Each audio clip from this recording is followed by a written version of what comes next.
Hello everyone, thank you for joining me for my Happy Day series. In case you're new, my Happy Day series is all about using items that we have in our stash. So today I'm going to be making another Halloween card using this stamp set from Hero Arts. It's called Witch Fest.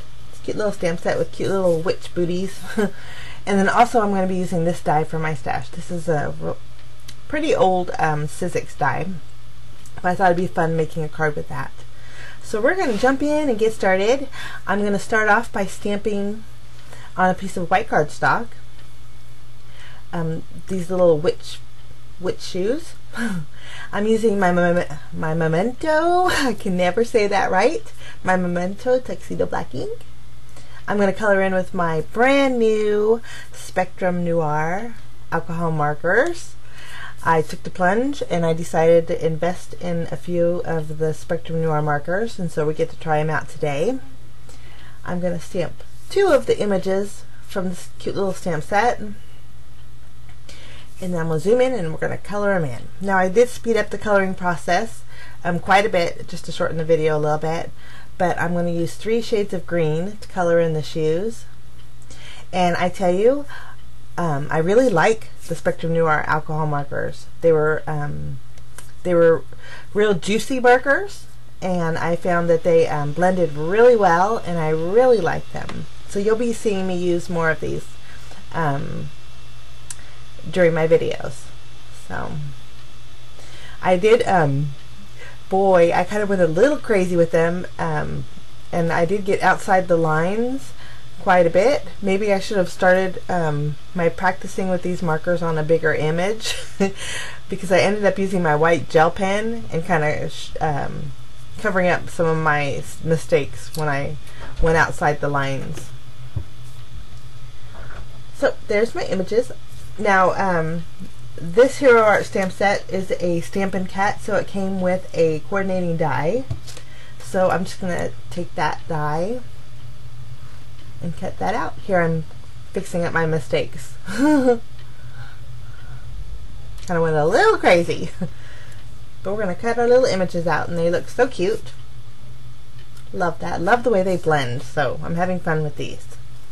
Okay, next we're going to work on our background panel, and so I have 4 ink cubes. There are many ink cubes with distress ink cubes. I'm going to start in with the fired brick. I'm going to go kind of at a diagonal angle with the colors. Next I'm going in with some squeezed lemonade. I'm kind of blending them well together. I didn't want a yellow, I wanted more like of an orange color. And then I thought about going in with the seedless preserves, but then I thought, wow, the mowed lawn would look a lot nicer next to that orange. So I went in with mowed lawn. And then I'm going to finish up with the seedless preserves. And then just to take some of that brightness away, I took that seedless preserves and went through the green with it, just to dull it down a little bit.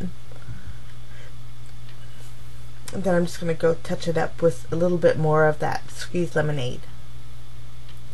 Okay, now once we have that done, got our little diagonal color panel here.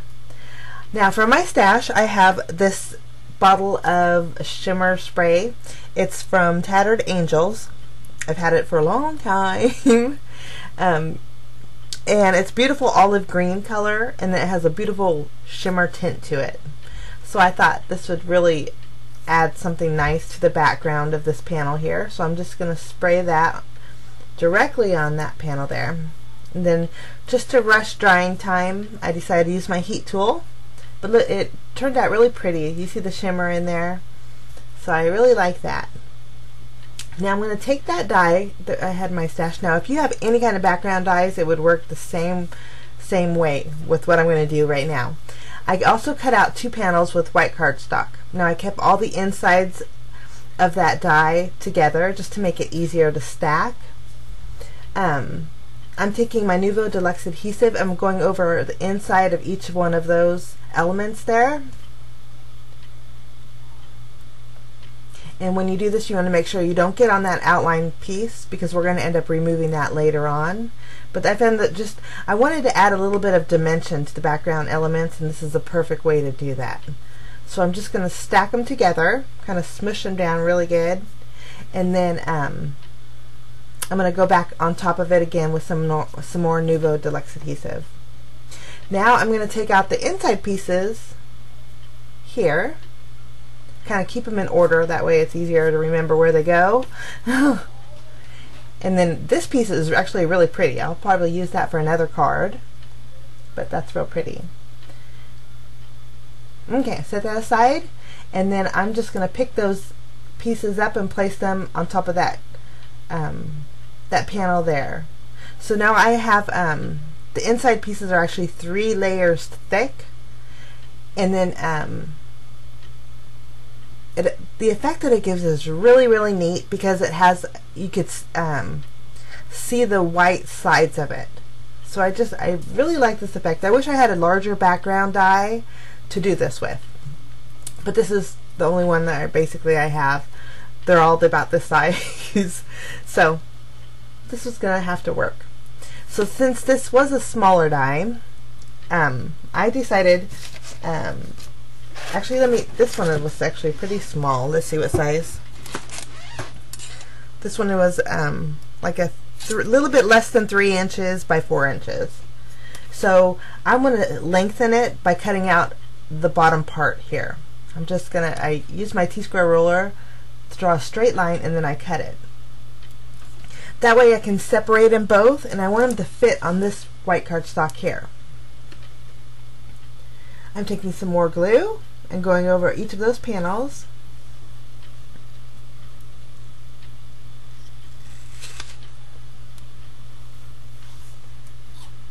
And then I'm going to place that in the very top.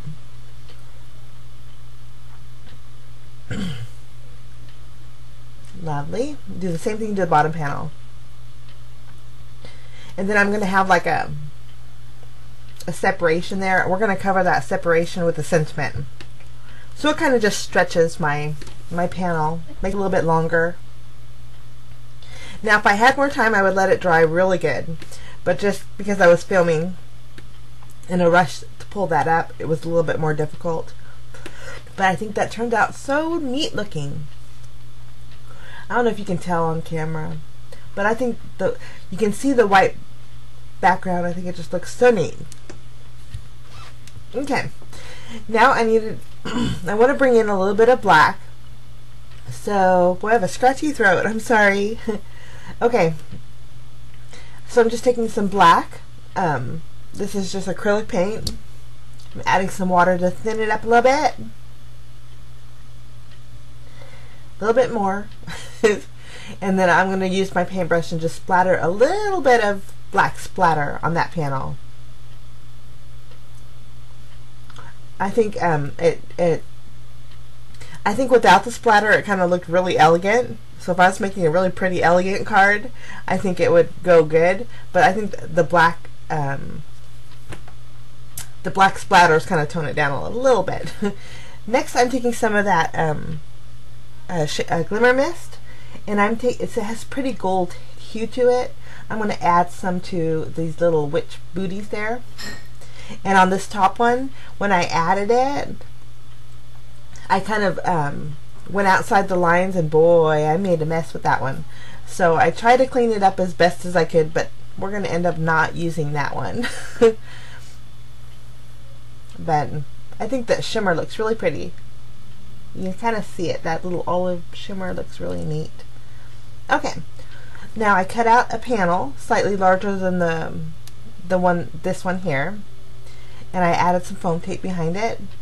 And I'm going to grab some baker's twine, some black and white baker's twine from my stash here. I'm going to use my tape runner and secure it to the back of this white cardstock.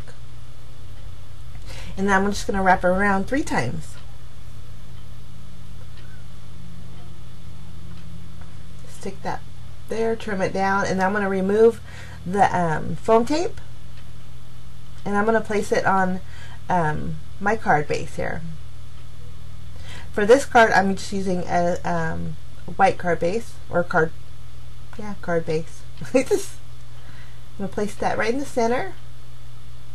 Straighten up those strings a little bit. And then I'm going to remove the tape off of here and place our panel right on top.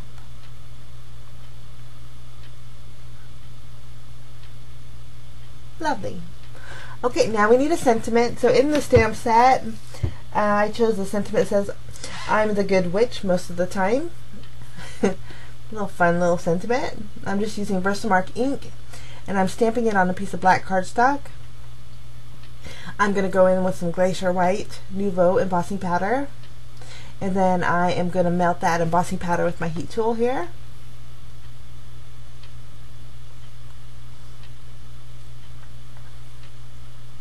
Once I have that done, I'm just going to add some tape to the back of it and secure it directly over that that little valley we made. And see, now you can't even tell. I popped up my little witchy shoes there with some foam tape, and then placed that right next to the sentiment. And here I'm still cleaning up that messy, glittery spray. I want to just place that one on the inside because it still looks cute. And that's it. That is my card for today. I think you should, any background dye you have, guys, would make a great background for any one of your cards. And if you don't have the witchy shoes, a cute little pumpkin would work, or even a little ghost. But it turned out really neat. Thank you so much for stopping by. I hope this inspires you to use what's in your stash. And if you like this tutorial, give me a thumbs up. And if you're new and want to see more, you know what to do. Hit that subscribe button. We'll see you guys. We'll see you again real soon. Bye-bye.